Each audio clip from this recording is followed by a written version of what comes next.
Hello my beautiful Cancerians, Wellington Witch here. I'm Laurie and thank you so much for joining me for your 2020 tarot forecast. Welcome back to my channel if you have returned, and welcome if you are new here. I hope you get some good messages for the year ahead. So I'll be using the Truth Seekers Tarot. We're also going to be using some archetype cards to kind of see maybe what you're going to inhabit over the next 12 months and also the times of the year that you're going to be the strongest. So I'm sorry if it hasn't got that nice little Wellington Witch twinkle at the beginning. My PC is currently in the shop having some work done to it. And you know, at the moment saving the videos takes like 3 hours. Uploading them, because I've upgraded my internet, takes 2 minutes. So the uploading thing is great, but if I want fancy titles and stuff, it's just too long, and I want to get this message out to you as fast as I can. So let's have a look and see what's going on with Cancer for 2020. My beautiful watery energy. Now I should also clarify that this is for Cancer Sun, Moon and Rising sign, and I'd encourage you to check out the other readings if you do have, or if you do want to, look at what your other aspects are doing for the year ahead. So let's see what's coming up for you. Oh, okay, so you have the Ten of Wands. Ten of Wands is about completion mostly, but about responsibility.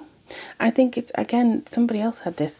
So I feel like this is mostly about you understanding what responsibilities you have, maybe for yourself, but also the responsibilities that you may be taking on in surplus to others. So it could be that you're taking on too many things at once and you just want to hide away.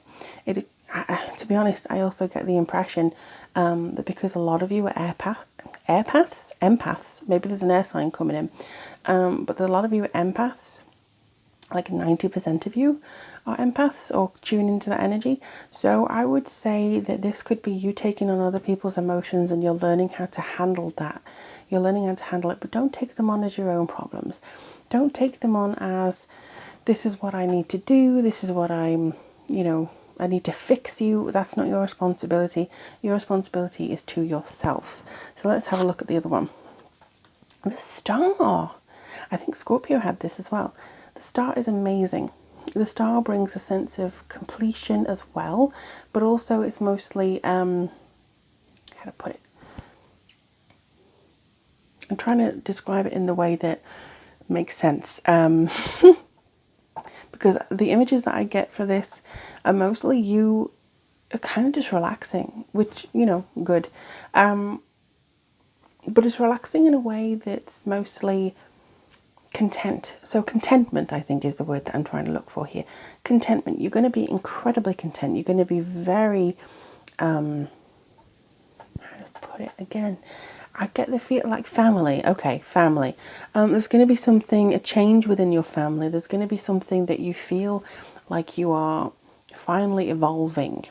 Because the Ten of Wands, it could be that you're finally moving past something that your family, your biggest family responsibility, and the Star comes through saying that you've achieved something, you've got it, you've got the support of spirit, universe, and also your higher self. So you are blessed this year. You are going to have that connection. You're going to have that feeling of coming to fruition almost. I just want, something's asking me, I've seen this card so many times over the years and it's still asking me to count the stars. I've never done this before. So 1, 2, 3, 4, 5, 6, 7, 8. 8 of stars almost. So 8 of pentacles I think is coming through here, and that's about good work, hard work, paying off, replenishing your soul, and actually giving you some inspiration for the future, and generosity of spirit as well. So you also have the 4 of cups. So this could be you recovering. Recover, my sweets. This year needs to recover emotionally. You need to dig deep into yourself, but also I think this is kind of like a blossoming. The image I'm getting is of a caterpillar becoming a butterfly, something evolving, something emerging as something new. You've kind of been wrapped up in 2019, in 2020 that's unfolding, and you're actually becoming something a lot bigger, a lot brighter. It's about mostly contemplation. You're going to be contemplating a lot of your actions next year, but you're not going to be dilly-dallying and going, oh well, I just need to meditate for 5 hours on my center. That's not going to be it. What you're coming through with is a sense of purpose, but it's coming from a place of love, and it's coming from a place of direction, dedication, wanting to get to a certain place within your life, and you're determined to do that. So I'm very, very happy about that. So the clarifier is, wow, Wheel of Fortune, they were telling me take from the top. So this is your turning point, this is your movement, your personal vision is coming into effect here. And I honestly believe that this is going to create some much needed change in your environment, some much needed change within your mentality. It could be that the end of 2019 didn't have a big explosion as you wanted it to, you know, of good cheer and goodwill. Something may have actually upset you a little bit. Something may have come through and been like, oh, well, at least I didn't actually get to do that. I'm really bummed, or something else happened. But what it seems to be is that you're actually evolving past that, and you're actually going to make it happen in 2020. So I'm really looking forward to see what comes through for you, Cancerians. Oops, let's have a look and see what we got for you in regards to how you're going to be next year. So this one came up, but I also really want to see what that one is. So, okay, so you're the wounded child, which it kind of makes sense because you do tend to be healers. You tend to heal people, and the empathy comes from this. So in your light attribute, it awakens compassion and desire to serve other wounded children, opens the learning path of forgiveness. But in the shadow, it blames all dysfunctional relationships on childhood wounds, resists moving on through forgiveness. So I think I said this in a live reading recently. You can't blame everything on the past, and if you encounter people who do, you need to walk away, because it could be that I can't be open with you because somebody at school said I look like a mouse. You know, that's not really an explanation. They need to have moved past that, and they need to have evolved past that. But I feel like this is a good thing to do this year. Again, don't take it all on board because you're very empathic. Don't take everybody's issues, everybody's wounds on as your own. Gosh, here we go, victim. That's what I was going to say. So the light attribute is prevents you from letting yourself be victimized or victimizing others. The shadow attributes would be playing the victim for positive feedback in the form of pity, inability to maintain personal boundaries. So again, you could either encounter or be this person. And I think that, again, light attribute, even though you're wounded, you will not let it define you. You will not use it as an excuse. And you probably also won't go to people going, please, you know, I'm just this, everybody hates me. Or, you know, if something happens bad to somebody else, don't go, I remember when it happened to me, and oh my God, you know, it's not about you all the time. But I don't think this is mostly you guys. I feel like maybe 5% of people, Cancerians, watching this video would do this. And that's a very small percentage. So thank you for being amazing.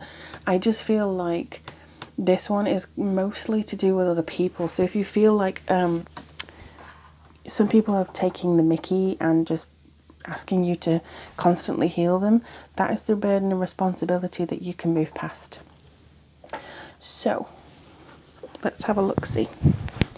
Sorry if my mic keeps rustling, it's on my dressing gown. Let's have a look and see what is coming up for my darling Cancerians in the month, in the year 2020. This is your high points. Full moon in Gemini. Well, we've just had one. So the full moon may be the Gemini season. It could be, you know, into May, June. This could be a high point for you. The answers you need are coming.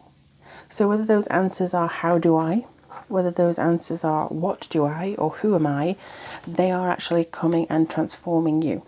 Because you're so close to Gemini in, you know, the kind of big thick of it, if you do have your sun in Cancer, it could be that you get a big reveal before your birthday, or you make a resolution for your birthday year. You know, you could actually say, you know, from the time that I am born, again, I'm literally going to start fresh and, you know, do something in particular. But I do think good things are coming through for you this time. I do feel that there's a lot of potential for you Cancerians, and I do hope you let me know how things go for you. Do post a comment and do like and share if you enjoyed this content. I invite you to become part of this community. I love hearing from you guys. Thank you so much for being with me. If you would like a 2020 reading to, you know, very much focused on yourself and all your 12 months individually explained, Everything is in the description box below, as well as how to get in contact with me on social media. But thank you so much. I'm wishing you all the very best and sending you lots of love, my dear Cancerians.